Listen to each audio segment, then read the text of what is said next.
right, so good morning, good afternoon, everybody, and welcome to another exciting broadcast with us here at Exploring by the Seat of Your Pants. For many of you joining, it's your first time ever joining us, which is thrilling. And so if you are new to us, we are all about bringing conservation, adventure, and science into classrooms around the world. We've done over 35 broadcasts since the school year started alone. It's been crazy. We've never slept. It's been so much fun. And I'm really excited to note that everything we do goes live to our YouTube channel. So if you want to share this with your family, your friends, you want to watch again later in like 3 years, you can absolutely go there and do just that. Now, today I'm particularly excited. And if you know me, you'll know that I'm always excited, but I'm particularly excited today because we are continuing an epic series in conjunction with the amazing team at Newfoundland and Labrador Parks Canada. I moved with my wife just last year to Newfoundland. It is one of the most special places on planet Earth.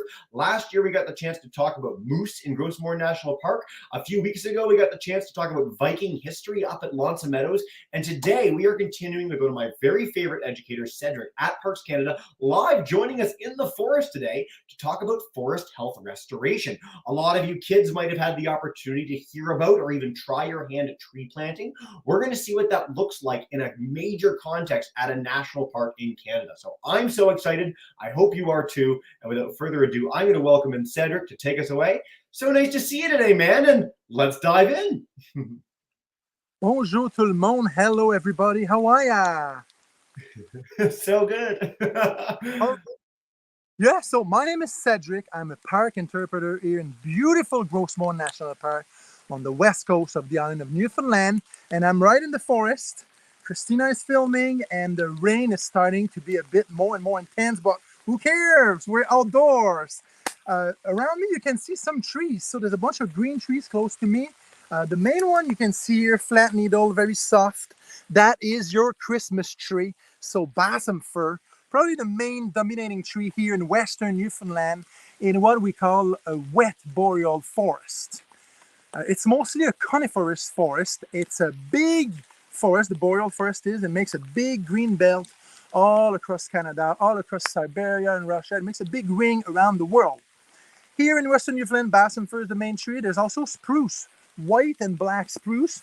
I happen to have found a few tops as we were collecting seeds last week. Black spruce has small cones that are kind of blackish going down, and white spruce is typically a bit of a bigger tree, and the cones are a little bit bigger. It's also a cone that goes down, but a bit paler, more whitish for the white spruce. And if there's one deciduous tree in the wet boreal forest of western Newfoundland, that's the tree you see behind me, the big white birch. And you can see at this time of year, the leaves are changing from green to yellow. That's the birch tree, white birch tree. So that's our main species. And Gros Morne is a big park, huge, the biggest one in Atlantic Canada. And the forest is almost half of the size of this park, 44%. And believe it or not, it's a great forest, but the forest has been in trouble. There's been something that changed the structure and the composition of the forest. And let's maybe investigate what we can find in the forest. So down this way, I think, let's bring the camera there. We see some animal features there. I think, yeah, there's some beaver action. And actually, we have to put a fence around our greenhouse because beavers are trying to munch the trees around. But there's more things we might see in the forest. Let's see. I hear something.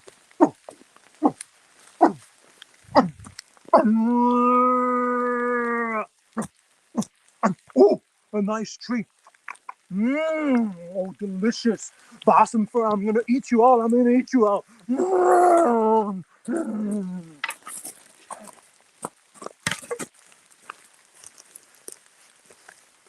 Okay, wait a minute. Apologies, everybody. I'm sorry. Cedric back again. I think there was an animal around. The moose was around, and moose have been in Newfoundland for about 100 years. They were introduced as a source of food, and they are the ones that change the forest. And they change it so much that some areas of the park are not able to regenerate. And I think we have a few pictures to show you. You're going to see places in this park where, man, it looks like grass are growing, a few trees there, and that's it. So we've had a serious problem of forest health. So we had to do something. What would you do? That's a question I wanted to ask the classroom and the students. What do you think you can do if in a national park some of your forest is not doing very good? What ideas would you do to make the forest be better? This is a tough one. I don't know if our classes want to chime in. Smithfield Public School, what would you do if the forest was in trouble? What would you do to bring it back? Wes, What do we think? that one? What I would do is plant more trees. Plant more trees. That's a fantastic, Cedric. I think that might be our answer, man. Absolutely. I'm happy we got the answer. This is what Gros Morne has decided to do, and we started 3 weeks ago. And not only we planted trees, and we'll talk about that in the next minutes we have together, we had to collect seeds to start growing trees. And one of the first seeds we collected is a seed that belongs to this beautiful species you see in our gorgeous Canada flag. That is the maple tree there. Now, Newfoundland and Labrador, we don't have sugar maple, but we have, especially at this time of year, they're gorgeous, we have red maple. And the red maple seeds have to be harvested in early summer. So in early July, we will show you a picture now, but in early July, we were out and about, and with buckets, we actually harvested seeds. We had big hoops made out of fabric where we would shake the trees. They would fall on the fabric. We would fill up the buckets, and then we would put them on racks, drying racks that we made out of wood and mesh. And in a few days, in the laboratory, the Rescon laboratory, we would dry them out, and eventually, we need to sort them manually. One of my colleagues, Owen, is the fellow that sorted them for days and days. We all helped out, but he sorted a little seed, and then you'll see we have to put them in peat moss, and we have to keep them in the fridge and in the freezer. So let's go into the lab, actually. I'm gonna see maybe if we can have a look at this there. Let's see. Okay, yes, listen, Owen is here. Okay, let's chat with Owen. Okay, come on in. Welcome to the lab. Okay, Owen is actually doing something with the seed. So what are you doing, and how do we preserve maple, red maple seed, Owen? Well, how do we preserve them? We dry them and we clean them. You can probably picture a red maple or just a maple seed has a little wing, and the helicopters you see falling down sometimes. So these have had the wings cleaned off. So it's just the seeds and the seed husks. And so we've got these as dry as we can get them. And now with little dehydration packs inside of these jars, we have them in the freezer, which we have here. And once a month, we take the jars out and do what I'm doing right now. Basically, move the air around, make sure they don't get too stale inside, basically. And now that they've all breathed, I'll go through all of these jars and another tray of more jars. We caught a lot of seeds this year. They'll all go back in the freezer and spend the winter in there until springtime when we're ready to plant. Beautiful. Now, Owen, there was something before that. When we harvested the seed, we had to put them in peat moss, and I believe there's another freezer, but a fridge there. So let's dare to open it up. And I want you to explain us what is the story with all these bags of. Okay, well, I'll pull one out and show you. Just one at random.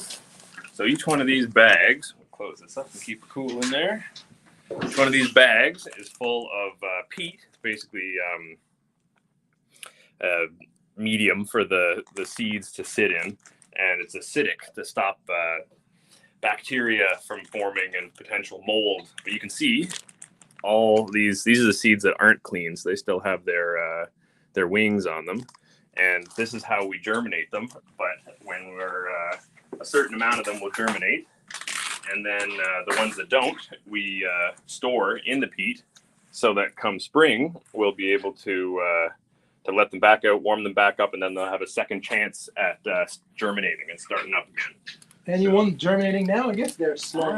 Well, that's the point of keeping them in the fridge, is that they go kind of dormant. And nothing interesting really happens until we warm them up and they get their second shot. And these are looking like they're starting to dry a little bit. So we also want to keep it moist, because if they dry out too much, they won't be able to break dormancy again come the spring. So I'll probably go through these when I'm done with the clean seeds and re-moisturize them, give them a little spritz with the water gun, and they'll be ready for another month in the fridge. Beautiful. Come spring, it's going to get pretty exciting in here. There's going to be a lot of little trees starting. Yeah. Well, thank you very much, Owen. Owen has been part of this project every aspect of it. And talking about little trees, let's go to our greenhouse, which is just behind, and let's see what happened with these small little seeds of red maple, because some of them already are little trees. They start pretty small, but Yeah. a lot can happen once they start. All right, thank you, Owen. Thank you. All right. Thank you, Owen. Thank you. Ooh, to the greenhouse now. I'm excited. Yes. We'll go see the greenhouse. There was a machine that shows us how to sort the red maple seed. I don't know if we had the chance to watch it. Maybe we could show that to you if you're interested. We came up with a machine with a vacuum, and you could sort the seeds, and the fluffy part of the wings would be on one side, and the seed would all fall down in one side. So that's a little machine we came up with. But what I wanted to mention is that many of these trees we are growing in house, but for the main trees we need to plant, which are fir tree and spruce tree, we had to partner with the provincial nursery here in central Newfoundland. And I think we have a few pictures. You're going to see hundreds and thousands of trees growing. And basically, for 2 years, the nursery grew 120,000 trees for us. And I want to show you a little time lapse of when the truck when the truck arrived to our little greenhouse. And you're going to see how many trees will be offloaded.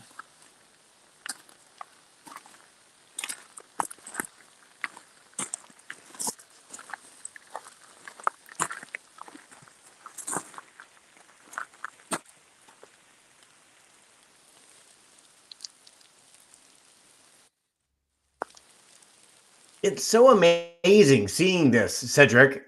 First of all, the number of trees and then this incredible effort to bring them out, get them all ready. What a special, special opportunity for all the team there.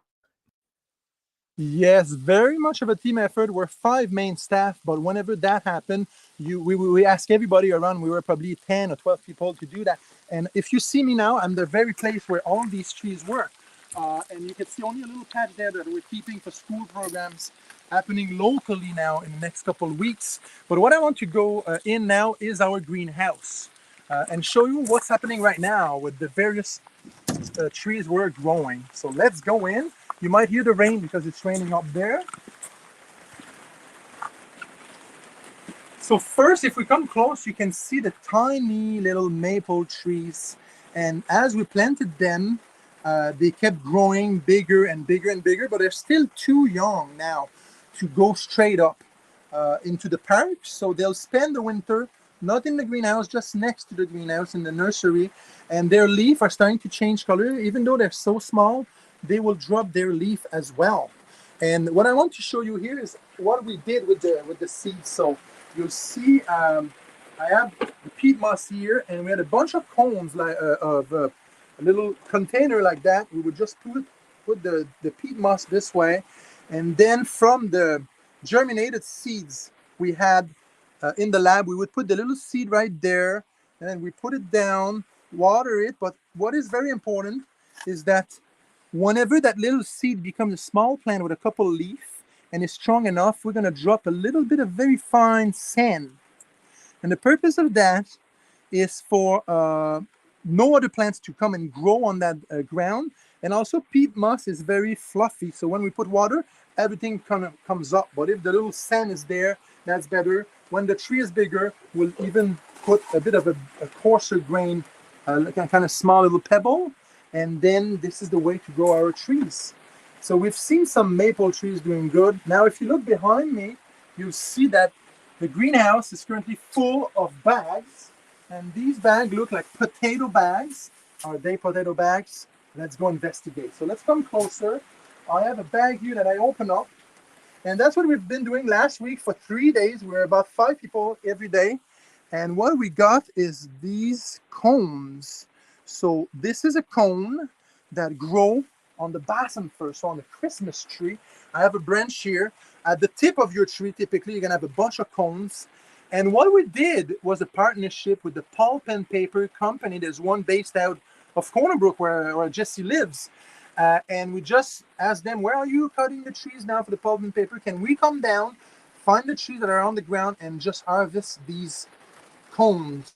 And they said, sure, no problem. They came on site. We spent good time together. And then we got all these bags full of cones. We have 123 bags of balsam fir cones. Last year we had 43 bags, and all of these bags were used by the provincial nursery that we're partnering with in central Newfoundland. They have a big tumbler, they put the seeds in there, and at the end you end up with tiny little fluffy seeds. So there's bract. So you know when you have your pine cone, you basically have little bracts. So you remove the bracts, and that's little scale. And in the middle of each scale for balsam fir, there's two seeds, one on the left, one on the right. And the way they are spread up is wind. Most seeds here is wind. They come down. So the tumbler at the provincial nursery is gonna put all the seeds together, and then they're gonna start to plant it in little trays. And balsam fir is one of the hardest crops to grow. The success rate is about 20%. So whatever trees you plant, if you plant 100 trees, about 20 of them will grow. So it's kind of hard, and it's an important tree here because it's the dominant tree here in Western Newfoundland. So that's the one we want. So we decided to go and plant balsam fir and spruce. Usually for the pulp and paper, if you're on a restoration site, it's only spruce.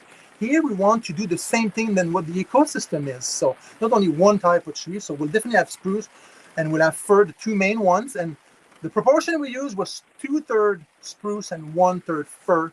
Even though we want more fir, is that spruce is doing good, so we want trees to go. But there's more trees going around. I want to show you a couple more. One is right here. You see a branch of very fluffy needles, couple cones. In a couple of weeks, it's turning yellow, actually starting now. It's the larch tree, the one deciduous tree that loses its needle. And 2 weeks ago, close to Western Brook, a big glacially carved gorge, we harvested many cones. We had about 4 or 5 days, and we had 5 or 6 buckets that are now in our drying rack. It's a small little cone. If I hold one, you'll see much smaller than the fir cone, very small. And the goal now is to leave it here. Usually the fans are running, and there's much more ventilation here, and you'll see the seed. Maybe if we come closer, you'll see eventually as they dry, the cone will open up and release tiny little seed. And I can show you how small it is. Like if I put it on my finger, like say 1, 2, 3, 4, 5, I have like 5 little larch seed on my finger there. So larch or tamarack is going to be an interesting process, because same story, we'll put them in peat moss and see how it grows, but very small, so very detailed work. One more I want to show you that we started Friday, and we have a couple more days this week to do. It's a deciduous tree, so a tree with leaf, and it looks like birch. It's a type of birch that is called yellow birch. It's starting to change color now, and what we have there looks like a cone, but it's actually a catkin that has little seeds in there. And the same process, we put it on our drying racks, and you'll see them. These are fair size, maybe, you know, the top of your pink finger, your small little finger, but they break very easily, and that's what you want. You want them to dry and break. And again, you're going to see the seed. They are probably smaller even than the large seed, in the sense that their wing is super tiny. And that's the same thing we'll do. A bit like Owen explained, they'll go in peat moss now for a little while. And then when we want to plant them, we'll put them in the peat moss, and they'll start to do their thing. And they'll take a couple of years before we plant them. So that's a bit of the story here in the greenhouse. Now let's move on. And there's one more thing we think we need to talk about is Gros Morne National Park is a big park, a big backcountry. And the moose meadows, the places where the forest was damaged, are in the backcountry. So we had to bring trees in the backcountry. We had to bring the tree planters in the backcountry. And we're going to show you that now in a few videos. You'll see that we've used helicopters to grab giant frames that we built and move the trees to the backcountry. Okay, so the helicopter would come in, it would pick up a tray full of trees, and then when the trees were empty in the backcountry, we would bring back these frames to the pickup truck, and we would refill them again. Now I'm close to one of these trays. So you see what we did is that we used just sheets of plywood, 4 feet by 8 feet, and we made 1 level, 2 level, 3 level, and then the top right there. And what the tree comes in are these little trays. You see a full tray here, you see an empty tray there. So that's what the nursery gave us that you've seen on the time lapse. There's 67 whole. For spruce, there's about 65 spruce in a tray. For balsam fir, there's about 40 balsam fir. A lot of them don't germinate, so we have a bit less balsam fir. But what we did is actually fill up this with the full trays of trees, and we had 1, 2, 3, 4, 5, 6, 7, 8, 9 rows of 3, so that's 27. Our last row was 5 rows this way, so 27 plus 5, 32, plus 32, plus 32, a total of 96 trays like that full of trees. And the total amount of trees for these 96 trays is about 5,000 trees. Every time we would fly back to the backcountry side. The first block had 13 frames like that we flew in. The second block had 6, and the third block had 4. So it was quite big operation. We had hard hats and safety boots, and the helicopter comes down, and you have to hook the hook. And then when you do this, the helicopter goes. So it was very fun part of the operation. No accident. Everything went super well. So now we're there. The backcountry has all these trees. What we did is to contract a company of professional tree planters. There was 8 of them. One local planter came too, and once they went backcountry, they would go by helicopter. One block they could walk, but they would go by helicopter. And then their main goal, you see, they have bags, they have shovel, and they just go on and on and on, and they plant the trees. And we took the time to ask the main planter, his name is Scooter, to tell us how you plant a tree. So we want to show you this video.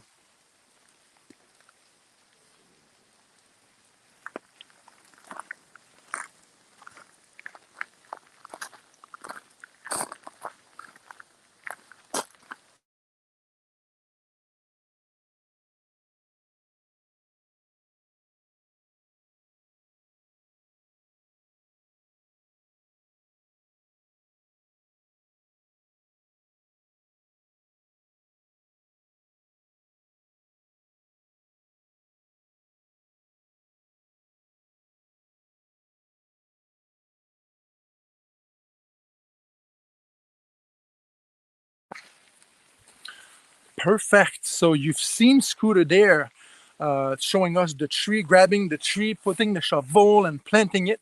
And the whole time you see the tree planters doing that move over and over.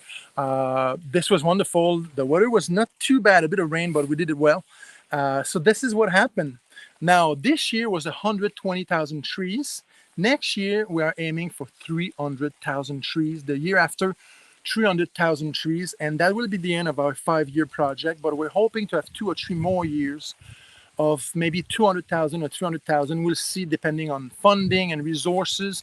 But we'd like to join the 2 billion trees project, which is a big national project all across our country, where we're trying to have 2 billion trees planted in the ground by 2030. And the main reason is that they are carbon sequester. It's a big carbon sink, and the national park in Canada are seen as protected spaces that are here actually to help having a better atmosphere by having forests absorbing all that CO2. So basically, we're doing our part, and there's a good few projects in the country of reforestation. What I want to do now is maybe plant a tree for our group today. So let's get down in the forest. We're here in the compound in the administration of Parks Canada here in Rocky Harbour, in the middle part of the park. And there's a place here where we used to lodge material and various things. So we'll keep the part of it at the beginning, cleared up. But here, basically, we need to have the trees to grow back again. So we're right in the forest, and let's do this. So basically, we came up with a recycled little label, Explore by the Seat of Your Pants, today, October 3rd, 2023. And we'll leave the tree there, and we can monitor whenever you come visit the park. Even if I'm not there anymore, you just ask, where was this tree planted up in administration? So first, let's find the tree. What we took today is a beautiful black spruce, and you can see that's where they come in. All the roots are all together, just ready to expand. The tree is just ready to go. So let's do like Scooter told us, just find the ground with your shovel. So very pointy shovel, just done to go deep. And let's do this. Okay, perfect. All right. And let's see the tree joining the ground right here. A little bit up. Tap around. The label out of here. Explore by the seat of your pants. Here you go. And I'll leave the shovel there. Now, here you go. So here's our little tree, guys. I bet you, usually a tree can grow uh, one more layer of branch every year. So, every year could be another 10, 15, let's say 5 years, 10 years, 15. So, you have to name it. We'll decide, explore by the seat of your pen. I don't know what the name would be. We'll see. But let's go in the forest. It's a bit rainy. I'd like maybe for us to chat a bit more. If you have any question, any point of discussion, and I invite you to support natural spaces close to your home. Parks, the park of your town, or the park of your province, the park of your state, the park of your country, they are yours. And the main goal of parks is to do conservation, so make sure that the ecosystem is doing good, but it's also enjoyment. It's for you to come and connect with nature and culture. So thank you. Any questions? Let's chat. Well, first and foremost, Cedric and Christina and Owen, our whole team at Gros Morne today, what an incredible broadcast. That was one of the most fun things I've ever seen and been a part of. That was a great time. And it's our first ever commemorative tree planted in history. So we'll be sure to share that far and wide. So a big thank you to our Gros Morne friends for doing that today. We have a question coming in. YouTubers, too, if you want to share as many questions as possible. Smithfield Public School, I'm coming to you in just a minute. Our first one is, when you're going to go from 120,000 to 300,000, are you going to be bringing in people, hiring people to help you plant this amazing sort of bigger forest in the years to come? How do you plan to expand this much? It's a very good question. And what we did this year when we finished the plantation, so we had these 9 planters for 2 weeks. And believe it or not, they planted for 7 days because of weather. They had to stop a little bit. And which means, there was almost 15,000 trees planted every day. So it's going pretty fast. And we talked with Scooter and the team, and they said, I think we can still do it. We probably have a bigger team, maybe 10 to 12 planter, maybe doubling up, but maybe not even doubling up. So a little bit more planters, and still aiming for the 2 weeks. But what it means for us, we were slinging, about 20 times these big frames. What we're thinking now is we're going to spend a full day to swing maybe 40 frames. We're going to bring all the trees on a nice day we have. And then when the planters are there, they'll just be there, a little bit many more planters, and they'll be there hopefully for the same amount of time, but we'll see as it goes. Fantastic. Great answer. Thanks, man. Smithfield Public School, I'm coming to you guys. If you have a question for Cedric, come on in and share away. Hi. Hi there. I think Phoenix here has a question about tree bark. Phoenix, you want to ask that question? How does trees get their bark? How do trees get their bark? Yeah. And I was wondering about, do moose eat the bark? Is that a big problem? Great question. Very good question. So when a tree starts and we've seen it, it's a little seed. Then it sprouts and then it makes a little seedling, which start to have a little bark. It's mostly like a stem. And as this tree has 2 or 3 or 4 year old, there's more ring. And I'm sure you've all seen rings on the tree cookie when you cut a tree. Basically, that's what happened. Your first year is the middle, and the second year will be a little bit more of the hardwood that is building ring by ring, 1 ring every year. And then the bark is like your skin. So all trees have bark. White birch has this paper bark. Other trees have a bark too. And that's what protects them basically from the outside. And the moose have an impact on trees, and what they eat is not the bark. Sometimes you think maybe the bark is being eaten, but the beaver, as we could see, the beaver will just munch on the trees to use the tree as material. But for moose, they are called twig eater. Diam is the Mi'kmaq word for moose, and that's pretty much eating the twigs, so it'll eat the vegetation. And what a moose loves is these little shrubs. It loves aquatic plant. It much prefer leaf plants, but in the winter, the main tree they get that is chewable, palatable for them is the balsam fir tree. So they'll eat the needle, and that was the main problem we had here. We had little balsam fir tree that were maybe 2 feet high, and they were 15-year-old with little branches like that. So basically, yeah, you start from a stem and you develop your rings. You have your bark, which is your skin, and then moose don't really eat your bark, but they do eat the little vegetation. Yeah, very cool. Thanks, Phoenix, for that question, man. We've got one online about the tallest trees. How big do trees get in Gros Morne National Park, and how old are they when they're as big as they get? This is such a good question because you might have heard I have a French accent. I grew up in Quebec, in central part of Canada, and I arrived in Newfoundland for 1 year, 20 years ago. So I told Jesse, be careful. It's a special place. Sometimes you get stuck in this beautiful place. And what's happening when you arrive to Newfoundland, if you've grown in other places, more than likely, you'll find that the forest here is much shorter than other forests you've seen before. It's mostly coniferous trees. I'm 2 meters tall. And if you look at the trees behind me, they might be 4 times my height, like I'd say 6 to 8 meters. Like it's not, you have no 20 meters like you have in central Canada. You have more oaks and big giant pines, and Western Canada, you have very tall trees. Here, the boreal forest is not that tall. However, some trees are super old. Now, Newfoundland is a rocky island in the Atlantic, rough weather, wind, and storms. A lot of trees don't grow vertically, they grow horizontally. There's an expression in Newfoundland on the coast and in the mountain, you see trees that look like this. They've been twisted in the wind. We call them tuckamore. Krumzolt in Scandinavia, but tuckamore is a word here that you'll learn if you're visiting Newfoundland. And some tuckamore trees on the coast are very twisted. There's other places in this park, in Gros Morne Park, that have very toxic rocks, rocks that came in continental collision, section of the Earth's mantle. Big mountains that are fully orange, all rusted. Not many plants grow there, but some trees, large tree that we've seen, lose the needle, and juniper tree, they are bold to grow on these toxic grounds. And sometimes we do walk, we cut little trees, like ring a tree a bit, maybe an inch tall, and some of these trees are 250, close to 300 years old. So what we have is an old growth forest, but it's a knee-high old growth forest. Just everything is stunted by the weather condition and the soil conditions. Cedric, I think we're going to have to send you to the Cowhead Theater Festival with all this expressive body language as we're talking about the trees together. And I want to note for our students, we're talking about the tablelands of this toxic ground. I encourage all our classes to look up the tablelands in Gros Morne National Park when you're done, because they're the most beautiful toxic lands you've ever seen in your life. In your mind, there's one image, and in reality, it's like one of the most special places on planet Earth. So, Cedric, let's head back to our live class with us on camera, Smithfield Public School. If you guys have another question for us, come on in and take us away. Hi. Okay. What's your question?